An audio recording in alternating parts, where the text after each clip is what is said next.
Well, it was a whole process to find what was the best way to actually face the man, Augusto Pinochet. He has never been filmed before, never been portrayed, whether cinema or television. So finding the tools and the right approach led us to the genre, led us to the combination of a farce and a satire with elements coming from the legend, the logic, the character of the Count, the vampire. And probably is the only way. I think that if you were to avoid the satire, it could easily take you towards some form of empathy, and that's not acceptable. And of course, Jaime, who's unfortunately is not here, couldn't travel. And he was very relevant in order to think and we thought about this film. As a man that knew Pablo, that knew him as a figure. But again, basically I think it's related to the fact that Pinochet never really faced justice and made him a man that lived and died in freedom and actually very rich. And that impunity somehow made him eternal. That eternity, it's the vampire. The movie takes place in a very isolated, really abandoned house in the extreme south of Chile, Patagonia.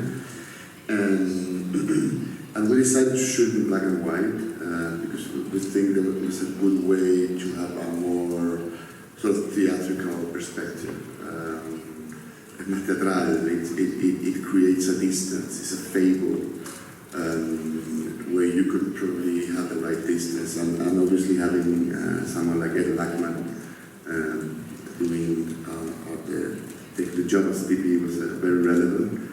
Not only because of the aesthetics that are obviously very beautiful and his work as an artist, a poet, and the image, but also because I think that having him, I felt while we were shooting that our images were to be universal. Having someone as a foreigner helping to build the narrative probably made the movie, will say you tell us, more accessible in terms of this narrative. I think it's relevant to do that. And then Rodrigo Basaez, our production designer, extraordinary work. Same as Muriel Parra's costume design and Margarita Marzi, who's the makeup and hair.